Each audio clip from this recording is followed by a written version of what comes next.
Hello there. I am David Specht, the original old dog. If there is anything I have learned in my 30 plus years of life and leadership, I have learned that mindset is everything. Join me and my guests as we explore the positives and negatives of that thing between our ears. This is Keep This in Mind. Welcome to Keep This in Mind, brought to you by SpechtHealth.com. I am David Specht, and today is a very special show. I have my friend Stan Medina, and somebody that I didn't know 2 years ago. In fact, we were at a couples retreat together with Coach Michael Burt and his wife, and we were all on the couches talking about, being driven and we have these big goals and how do we become a power couple.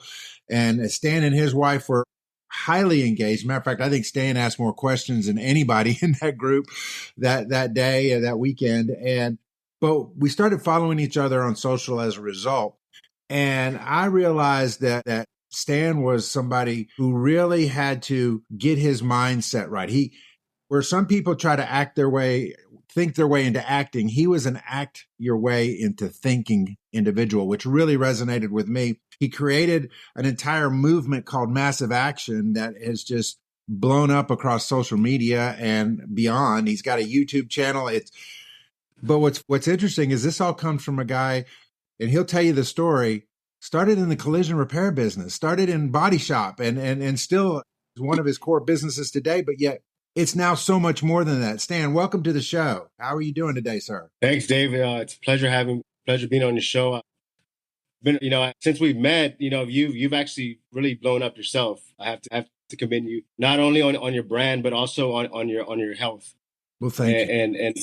And I see that, I respect that, and I know how valuable that is, because that's the most valuable asset that we have that we sometimes neglect. Absolutely. So Stan, I want, since probably some people in my circle, and I know you'll be sharing this with your circle, but some people in my circle may have absolutely no idea who you are, where you're from. I know you're from Corpus Christi area, but yes, kind of give us, the 2 minute to 5 minute story of where Stan was, where he is now, and how he got there. And it may take a little bit longer. I get it, but yes. I mean, sum it up briefly as I can, and if you want to stop me during the story and ask me specific questions, I can. Absolutely. Quick story. My dad took his life when I was 3 years old. Me and my mom we were in a small city of 15,000 to a population of 300,000. I was very out of place. I didn't fit in. I was overweight. I had an afro. I was bullied. I didn't know how to read. I was labeled at a young age of a kid that didn't have a father figure.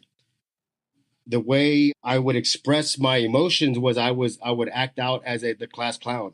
At the time, I didn't really know what I was doing, but I was seeking attention. Because I seeked out the wrong attention, I got labeled at a young age. And so I didn't realize how damaging this was and how damaging it is still today on people with any kind of authority putting false labels on someone. Mm.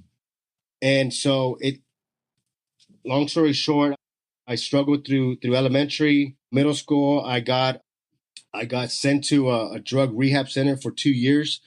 I was hanging around with the wrong crowd. I was skipping school. They found, cocaine, marijuana, pills in my system. They said, hey, this kid needs to go away. They sent me away.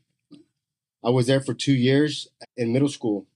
Came back, ended up having twin boys in 9th grade. And shortly after that, I dropped out. I had to just figure things out, I got into the auto body industry because that's kind of the only person the only place that would give me a chance, and give me a job. But of course, it was at the bottom. I was sweeping floors, throwing oil, and I think that during that being involved with that company, it was a small group of guys.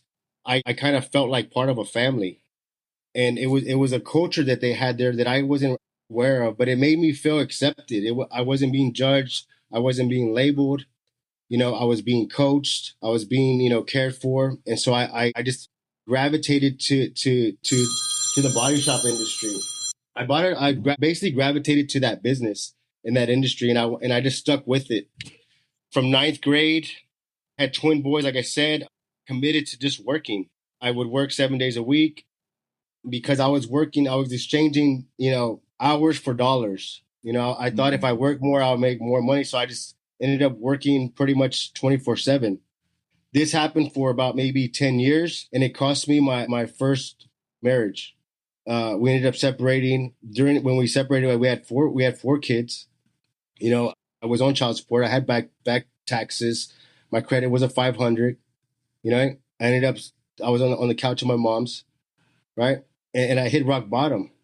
It wasn't until I decided that day to just really change directions. And it's weird because it started with a personal commitment to myself. It started with a personal commitment to myself. And the first book I ever picked up, I was 23 years old. I didn't know how to read till I was 23. The first book that I picked up was the E-Myth book by Michael Gerber.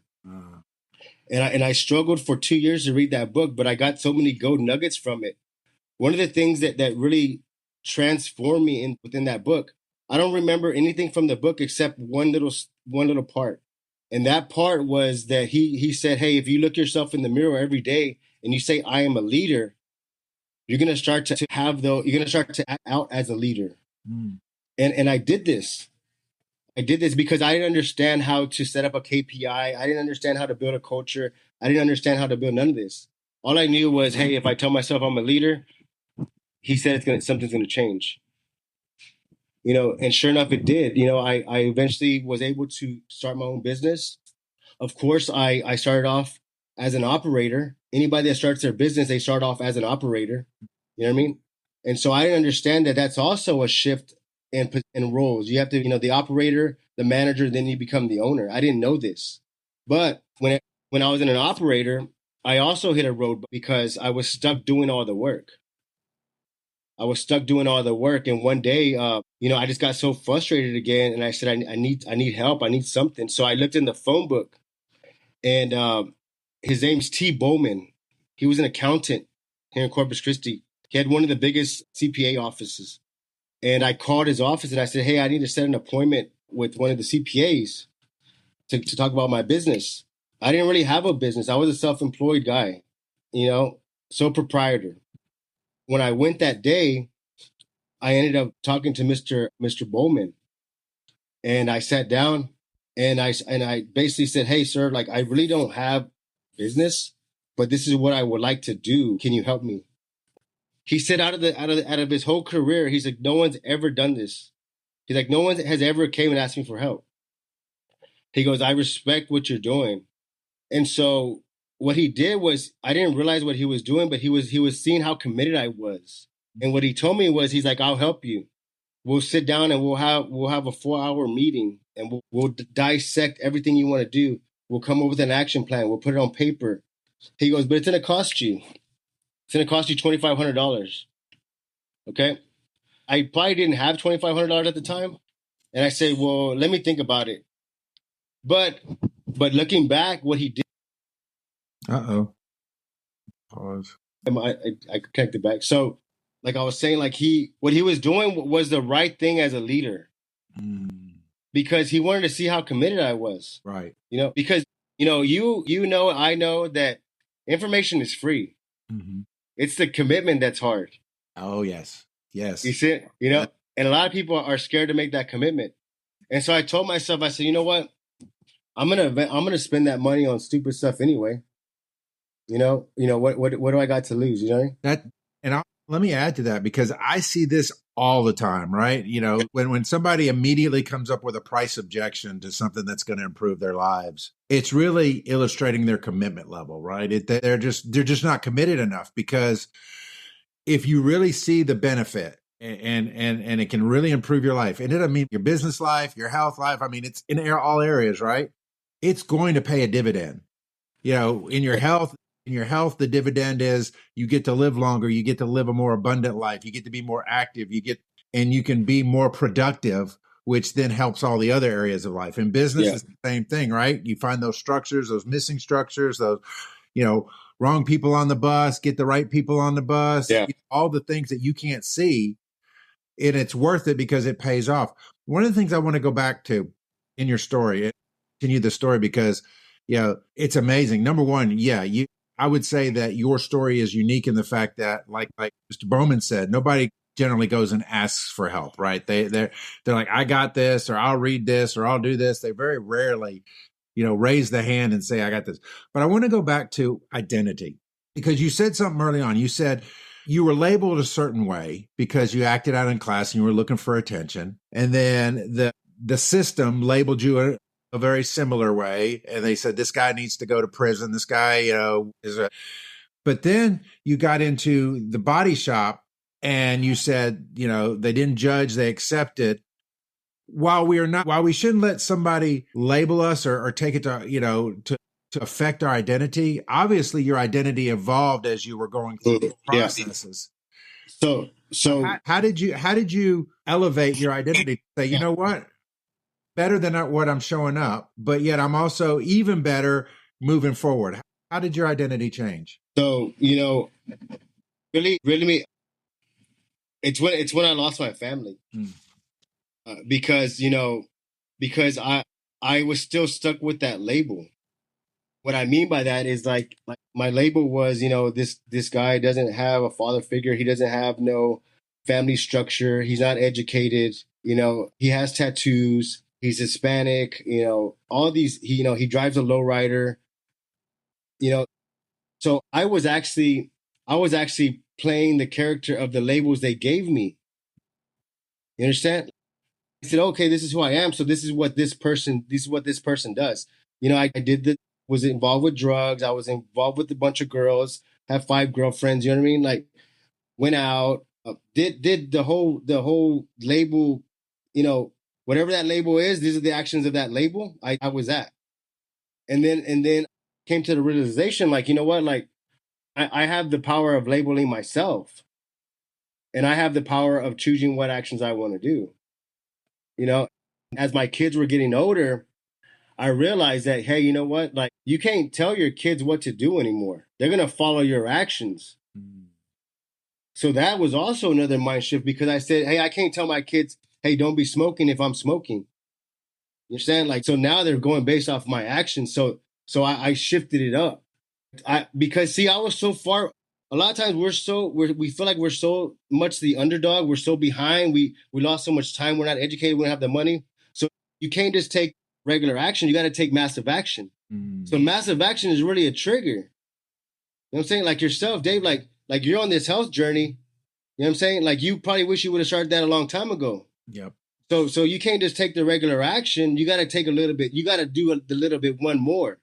The couple of more reps, maybe that extra workout on a Sunday that you don't feel like doing. That's the massive action. So whenever you see the massive action, it's really to remind you, hey, Dave, like, you got to catch up. You know what I mean? But the good thing about it is, like, you play the catch. If you do the massive action and you do, hey, I'm just going to do a little bit more. I'm going to do one more podcast. I'm going to read one more book. What's going to happen is you're going to start to pass up some of the best, because they get lazy as they get older. Oh, yes.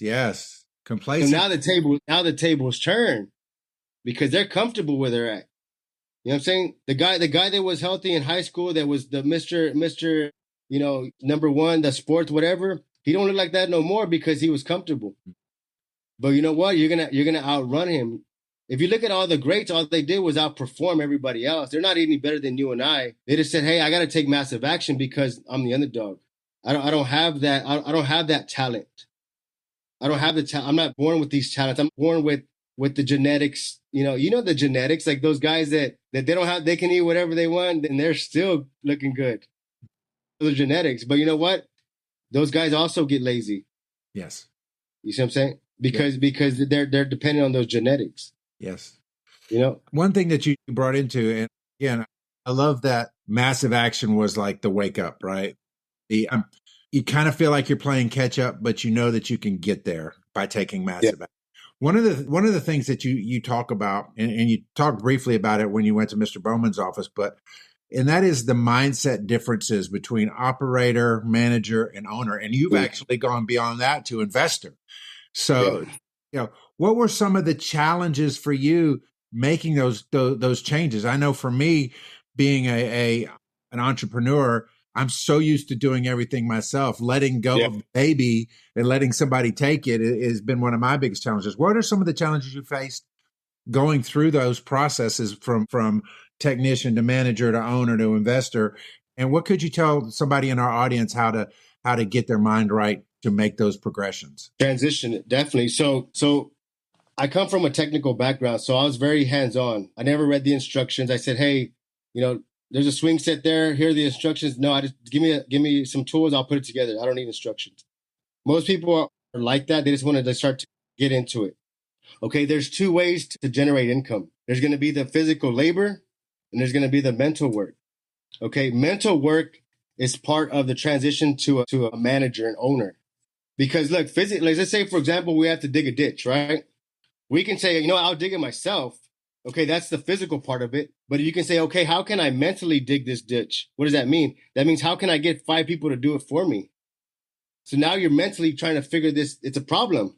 So in order to solve that problem, you got to develop those skills. You got to develop the sales skills, the communication skills, team building skills. You see, and most people neglect that. They think that, they're going to go work somewhere and they're going to eventually just acquire those skills.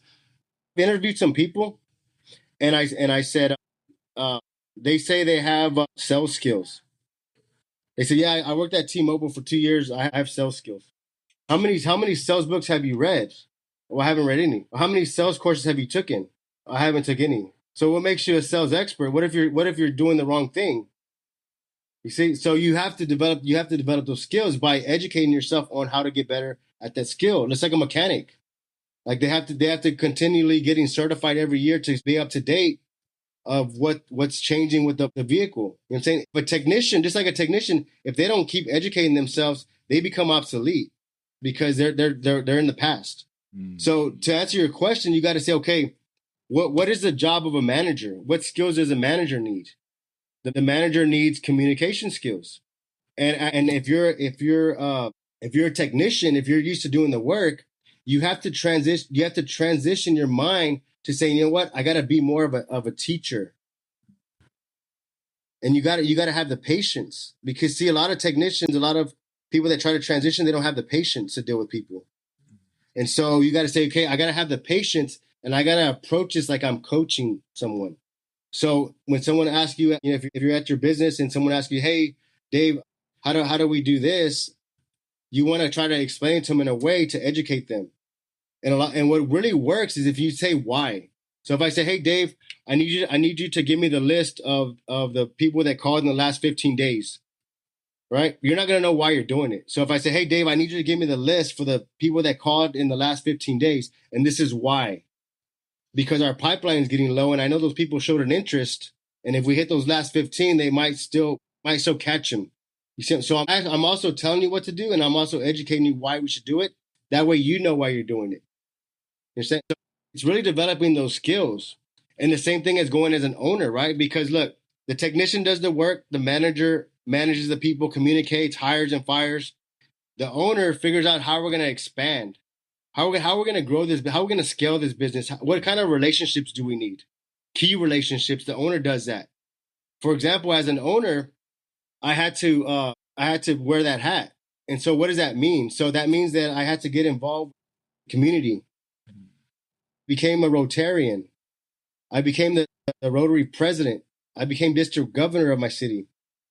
You know what I'm saying? I became a master mason. Like, I'm involved in the city as an owner because I know that if I'm involved, I'm going to have key relationships to benefit the business. You see, as a technician, as a technician, you don't think about those things, no. But those all require skills to go out into the community, public speaking. So I was in charge. I was the president of a Rotary meeting of 30 people. Okay. That club had judges, had lawyers, had doctors in there. You know what I'm saying? And so who am I? I was intimidated. But you know what I told myself? Before the meeting, I would play either French Montana, Future, and I'll tell myself I'm a leader. Boom, the trigger was on. I walk in, chest up, posture, because posture is everything. You have to learn that skill. How are you going to walk into a room? Are you going to be slouched? Because if you're slouched, they're going to know this guy don't have no confidence. Why should I listen to him? You know what I'm saying? Is your handshake firm? Or are you kind of doing this because they're gonna know, hey, this guy don't have no confidence. Why should I listen to him? That's good. That's See, so good. yeah, so those are all skills. But you know what it comes down to? This is what it comes down to. You know what? Me and my son were driving the other day, and he said something that was so powerful. He just said out of nowhere. He said, the first generation plants the seed, the second generation enjoys the shade. Ooh. I said, wow. I said, you got it, son. I said, you got it. So we're doing all this for the next generation. Delayed gratification, because I know I have two sons now. They're 28 years old. You know what I'm saying? All those years that I went and spoke and I wasn't comfortable and I had to put myself in character and I had to push myself. They're seeing they're enjoying some of that shade because of our network. That's so good. I would say a couple of things that I take away from what you just said, and that is, number one, you got to skill up. And you and I have been through trainings after trainings about the need to skill up. Skill. You don't become a millionaire, you become a skillionaire first. But number two, and I think this is something that most people don't do, they can learn, they can be book smart, they can listen to podcasts, they can watch YouTube videos. Yeah. But at the end of the day, until they work the muscle of whatever skill they're trying to attain, it's really not going to benefit them.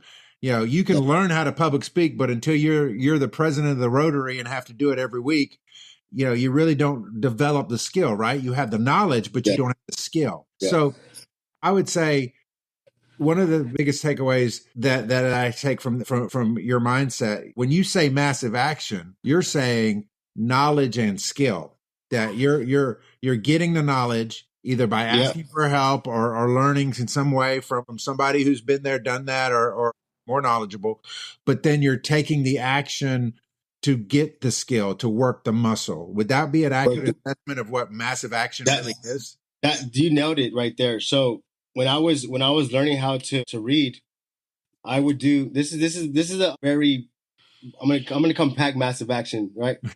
Okay. When I was learning how to read, when I was learning how to do something, I would buy the book, listen to the Audible, watch YouTube videos, because I knew that one of these I was gonna consume the information one way or the other. So I did all three, and I still do that to today because I'm absorbing because you can read something but not really get nothing from it. You can watch a video or the Audible. You know what I mean? Like, there's different ways to consume that. So I want to take advantage of all of those because that goes back to people's learning style. People have different learning styles, and so I wasn't sure what mine was. So I said, you know what? I'm gonna hit all three. One of them got to stick. But you know what? That's a form of massive action. Because I could have said, well, let me read this book and let me get discouraged. But I said, no, I'm going to do the Audible because, in the car when I'm working out. So that's what it worked. I wanted to kind of share something. I want to give some nuggets here on a couple of things. One of the things that helped me really kind of get solid on understanding who I was and what actions I was good at and what I wasn't was the book, The Strength Finders. You've probably heard of the Strength Finders, right? Anybody can buy that book, Strength Finders. There's also the Kobe test. Those are personal assessment tests. There's also a very good one. It's called the Print test. That one's really good. The other one was, which ones did we do with Coach? The DISC test. Those are all good tests to really understand how you operate. Before I did the Strength Finders, I was ranked the number one custom painter in Texas. Okay, like these are some high end. I got to the point where I was doing some high end work. Vegas, Dallas, Houston, super shows, awards. Whenever you're involved with something with so much money, it attracts the wrong people. Okay, so I knew I had to get away from that because my family. One, but back to my story. But T. Bowman, he said, "Hey, I'm going to suggest something, and I want you to do it." And I said, "Yes, sir." He said, "There's a lady, her name is Kay. She's a business coach. I want you to call her." And I said, "Coach, like, this is the first time the whole business coach came to mind." Mm-hmm. She said, "I want you to take the Strength Finders. We're going to figure out what you're good at and what you're not good at. What we got to change." My Strength Finders came back that one of my strengths was responsibility. That means if I say something, I'm going to do something, I'm going to do it. Okay. She said that my strength was actually becoming my weakness because I was overcommitting to things. And so what I did was I had to get clear on what I really wanted for the future. And I only committed to those things. That's good. So now my strength was actually my strength. So even to this day, I'm only going to focus on things that are going to move us forward. The family, you see, it's the bigger vehicle now. So you have to be very strategic. I think so many people don't take the time to do that. They try to be great at all things. Yeah. And they end up being they dabble, and dabblers never move the needle. They never move the needle, you know. You know why famous people have ghostwriters? Because they can't write. They know they can't write. So they, it may carry their name on the book, but they didn't write it, you know? Yeah. So let's talk, briefly as we kind of bring this all back to full circle. Once you started seeing traction in your life and you started seeing the fruits of all the things you've been doing, you kind of changed. You shifted to where now you're trying to improve the lives of others from your experiences in life. I mean, it's really one of the reasons why you're on the podcast today, is because you have this desire to impact other people's lives. Kind of tell me when that switch took place, that all of a sudden now you've gone from, maybe training the people in your own organization to really trying to reach out beyond there and impacting people with massive action. I think that started off when I started sharing my story, because I was embarrassed. I was embarrassed of my story, and I think once I was comfortable talking about it, I knew one of the things, like whenever I would mention my dad, I would start to cry because I didn't know. And so, but I also realized that the more I talked about it, the better I felt. Mm. And so I started sharing more and more of everything.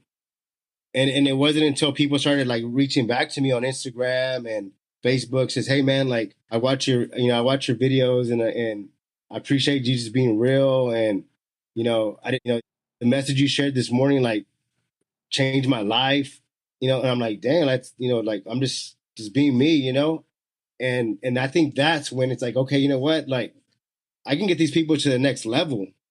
I can get, because like my resources and my information and my business skills, like I can make anyone a millionaire. You know what I'm saying? Like, but it's not only about making that person a millionaire. Imagine what it would do to their family. So what it's doing for the family, you're setting the bar. You're setting the bar, because if there's a family that they've only dreamt of making $1 million or earning $1 million or be worth $1 million, and someone in the family has done it, now they know it's possible.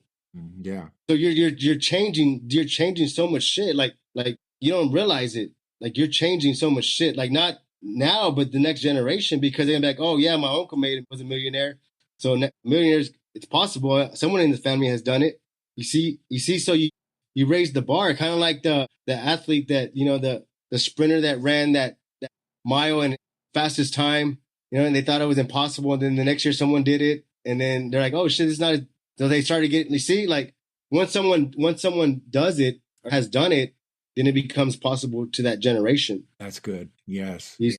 And the conversation shifts because it's obtainable. Like someone in the family has done it. Why can't I do it? That's so good. So that's where it's going, because that's about legacy, right? I mean, think about this. Like one of my friends, like he invited me to Rotary, and his name's David Bazan. You know what I mean? David Bazan might not be a multimillionaire or anything like that, but you know what? Because of what he did, his legacy lives on. You see what I'm saying? Like because he's part of someone.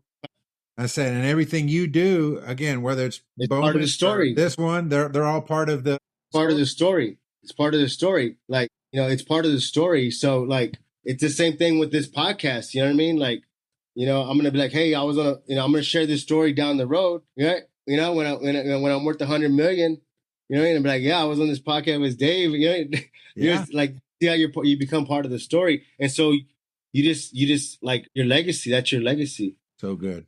So as we wrap up, how can people get a hold of you? I know you stalked you a little bit, so I know that you're out there just about everywhere, but what are some of the best places for people if they want to learn more about you, learn more about Massive Action, and really kind of get involved with what you're trying to do? Yeah. So probably on Instagram at The Stan Medina.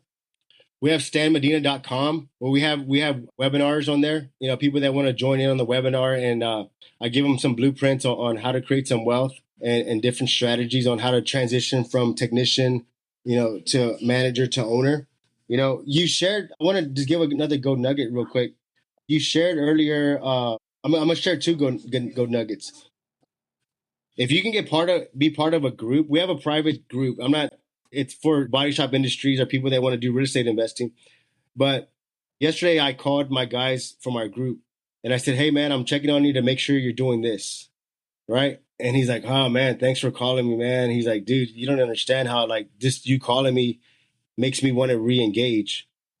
And I said, look, information is free. Like you can go to YouTube and you can watch YouTube all day about real estate investing or about growing your business. But when you're part of a network, you're part of a group and they're holding you accountable, YouTube can't do that. YouTube don't do that. YouTube's not going to call you and be like, hey, I saw you watch the video for 4 hours on real estate. Have you cold called anybody? You know what I'm saying? Right. So if you can get part of a group just to kind of keep you accountable and keep you pushing forward, that's going to be very powerful. The other thing too is like one way to figure out what you're good at or what you like doing is to look at your job resume and say, okay, you know what? Out of my whole job career, this was the best job that I enjoyed this job so much. I love going to this job. Everything was good. That might be what your strength is going to be at, you know, Dan Sullivan talks about the unique ability. That might be where you start to find that unique ability. You see what I'm saying? So like just looking at your resume, it'll give you a lot of information of what you're good at. Whenever I interview anybody, they'll have, when it says, what are your skills? They'll have 20 skills there, all different. And I said, okay, out of this one skill, which one do you like the most? Which one do you absolutely like the most? Right? And they'll be like, well, you know, I like kind of like the data, the accounting part of it. And I said, well, why'd you put sales on your thing? She's like, well, because I've worked sales. And I said, well, people that a lot of like data and like numbers don't like sales. Right. So I'm just saying, like, so just put whatever you like on there. You know, it's going to be more valuable to that employer if you put exactly what you like, because they'll know what seat to put you in. Absolutely. You know, so maybe that will help someone out there, man. That is so good. Yes. So identity, skills, action, these all come into play to make you the very best version of yourself. Action. So, guys, Stan, thank you so much for being on. I got something. If anybody hits me up on Instagram, I'll send them this free. I don't know if you can see it. Yep. Hold it there for a second. I bet the QR code will even work. Oh, the QR goes to our YouTube channel. Oh, gotcha. Sweet. Can you see it or not? Yep, I can see it. Millionaire Mindset.